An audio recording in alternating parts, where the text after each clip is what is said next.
बिस्मिल्लाहिर्रहमानिर्रहीम। इसमें अब आज नया टॉपिक स्टार्ट कर रहे हैं, वेक्टर प्रोडक्ट और cross product.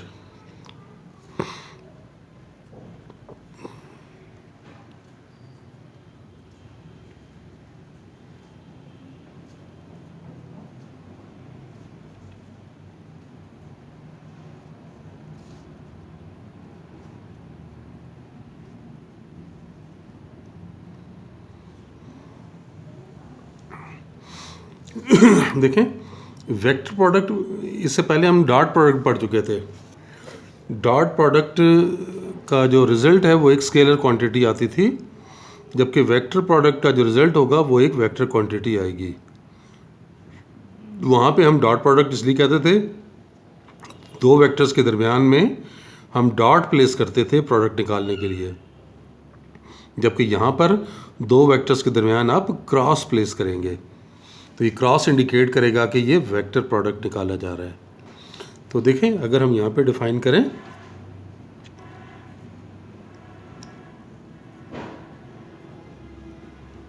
Consider two vectors.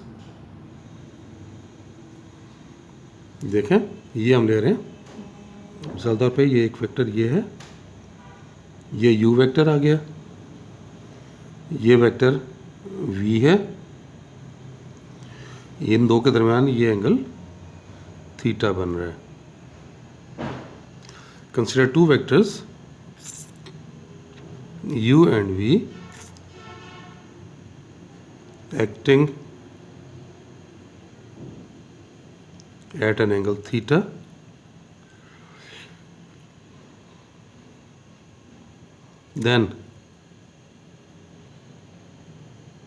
then their vector product or cross product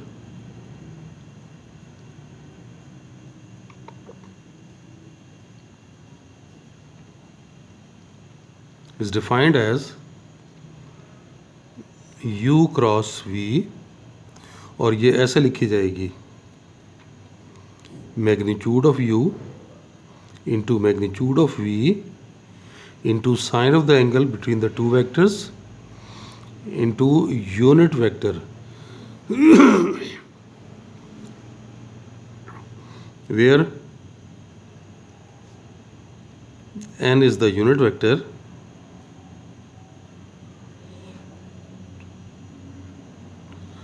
perpendicular to the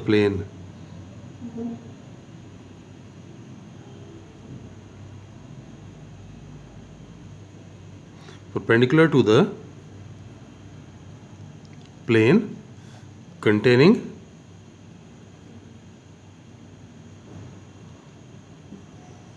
u and v, यानी ये जो वेक्टर है वो इसके अलॉन्ग है, ये इसके अलॉन्ग यूनिट वेक्टर ये आएगा। और ये जो क्रॉस प्रोडक्ट आ रहा है, इसका मतलब है कि ये क्रॉस प्रोडक्ट के ज़रिए जो वेक्टर बनता है, this is perpendicular to the plane of u and v। ये प्लेन से बना, ये सारा का सारा ये जितना भी ये u और v के ज़रिए जो प्लेन बन रहा है ना, उस प्लेन के परपेंडिकुलर होगा ये वेक्टर। तो यहाँ पर आप देख सकते हैं कि यूनिट वेक्टर आप कैसे निकाल सकेंगे अगर हम ये इससे डिवाइड कर दें। और इसमें अगर हम साइन थीटा निकालना चाहें तो आप ऐसा कर सकते हो कि मैग्नीट्यूड ले लो, magnitude of u cross v। तो मैग्नीट्यूड लेंगे तो डायरेक्शन ख़त्म हो जाएगी ना। मैंने आपको पहले ही बताया है कि यूनिट वेक्टर इस्तेमाल होता है डायरेक्शन के लिए।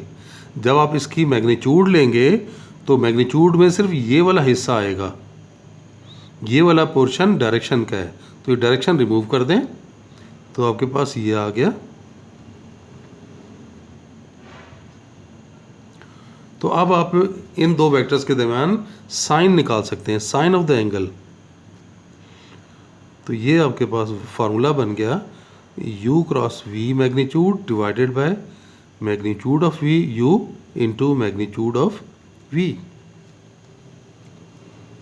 फिर इसमें एक बात और बताऊं आपको कि ये जो एंगल था, ये थीटा हमने देखें किस डायरेक्शन में लिया है, एंटी क्लॉक डायरेक्शन में लिया है ना।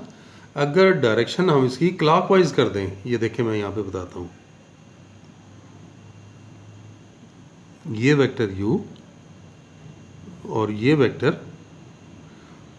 v, और एंगल अब देखें ये अगर मैं ले लेता हूँ तो ये क्या है, -v माइनस थीटा है ना।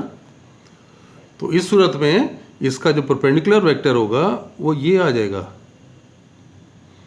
ये n वेक्टर होगा। तो इस बात को यहाँ पे देखें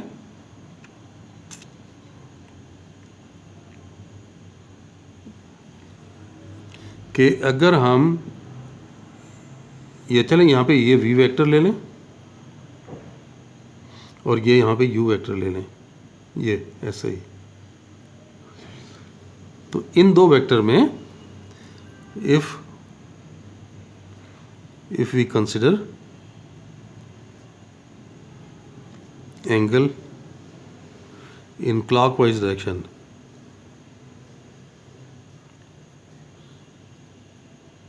angle in crosswise direction, that is from V to U, from V to U। पहले देखें, पहले कहाँ लिया गया था, पहले from U to V लिया गया था ना। अब उलट चल रहे हैं, from V to U ले रहे हैं, तो ये हमें एंगल हमारा नेगेटिव हो जाएगा in clockwise direction. Then product is defined as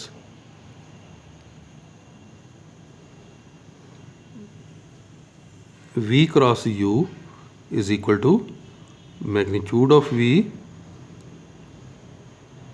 into magnitude of U into sine of the angle and perpendicular vector, and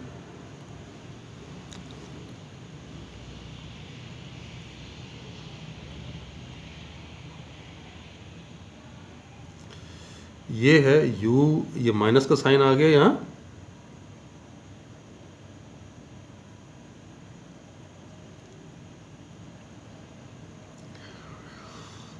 और ये किसके इक्वल है, ये तो u क्रॉस v है।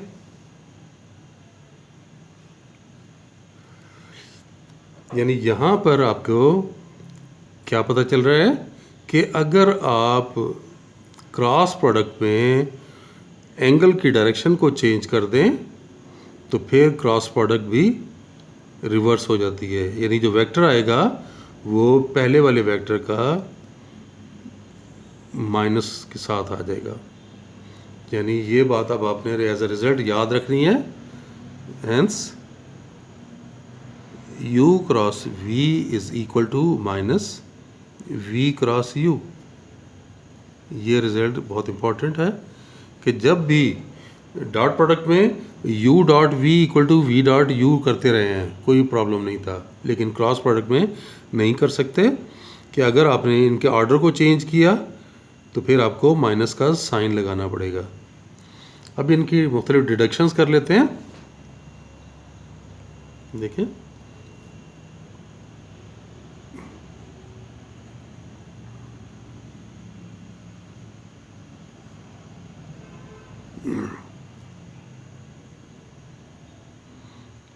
when u and v are parallel, then u cross v equals to magnitude of v u into v into sine of 0, और sign of 0 is 0। यानी vectors अगर पैरेलल होंगे तो उनका क्रॉस प्रोडक्ट 0 हो जाएगा। It implies that u cross u is equal to 0, कि same vectors का क्रॉस प्रोडक्ट 0 होगा। और इसको हम यहाँ से रिड्यूस करें तो वो देखें i cross i J cross J, K cross के, ये तमाम के तमाम जो है वो क्या हो जाएंगे, ये ज़ीरो हो जाएंगे, क्योंकि सेम वेक्टर्स का क्रॉस प्रोडक्ट अभी बता दिया कि ये क्या होगा, ये ज़ीरो के इक्वल होगा।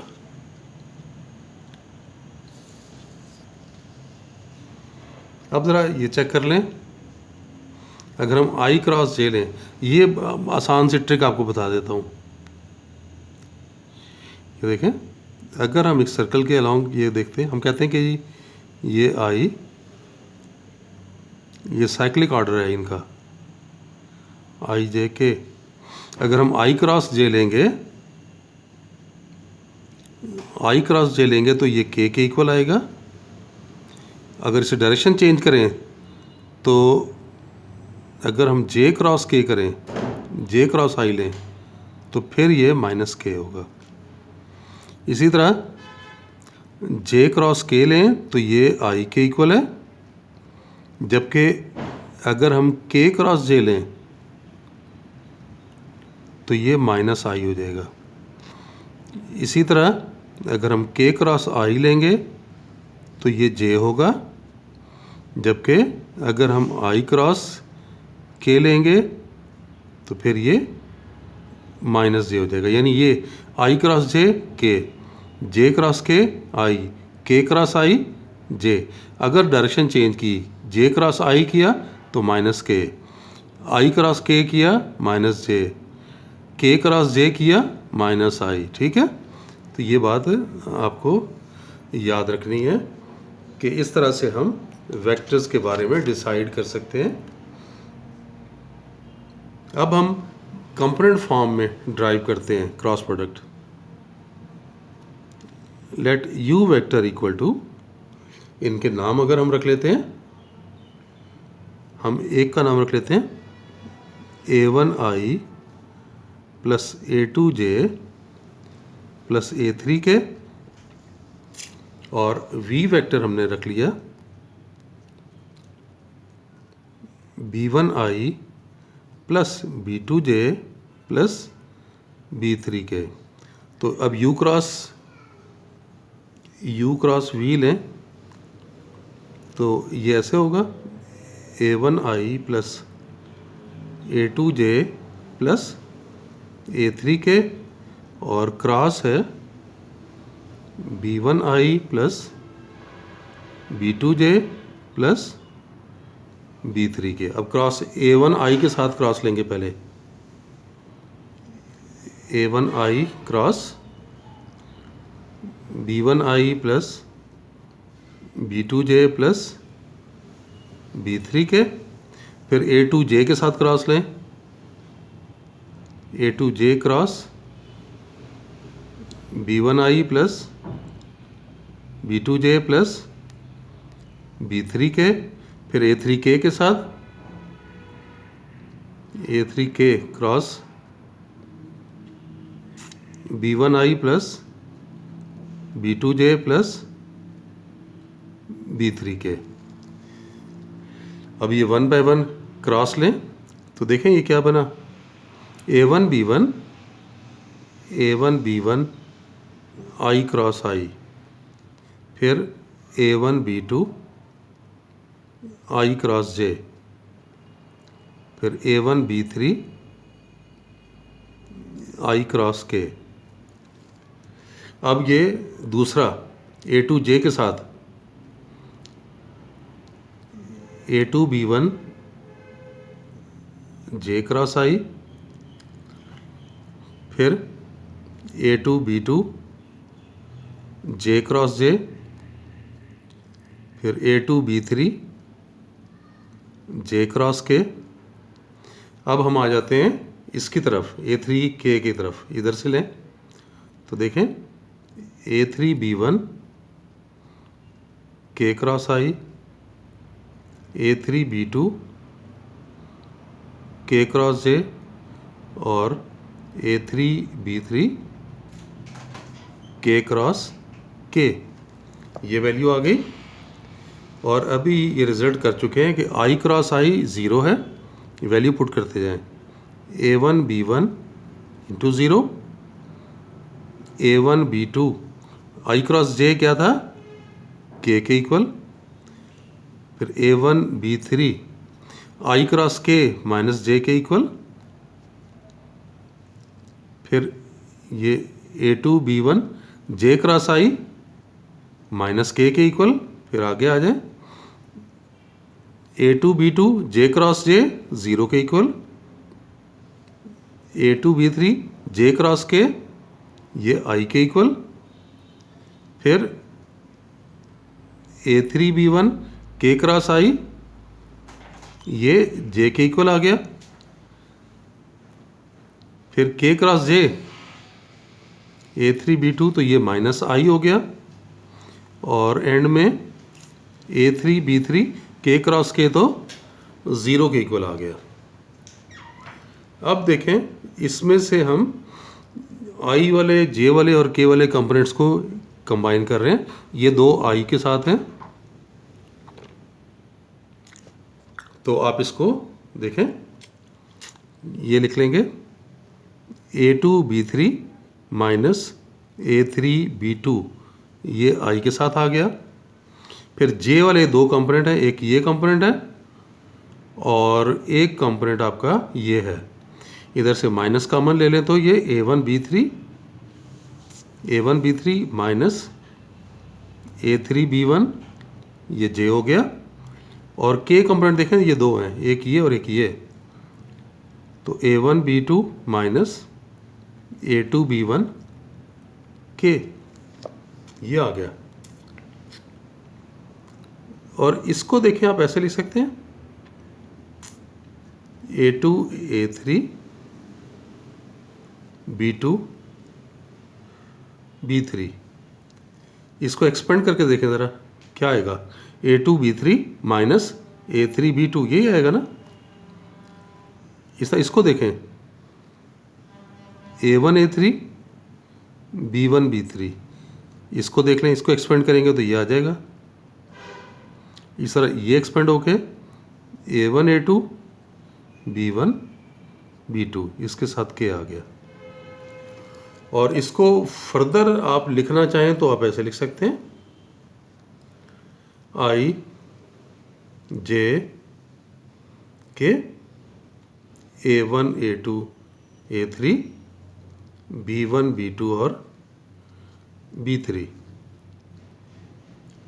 इसको एक्सपेंड करके देख लें, I के साथ ये वैल्यू आएगी जो कि ये है, फिर माइनस J के साथ ये दो वैल्यूज़ आ जाएंगी और K के साथ ये दो वैल्यूज़ ये।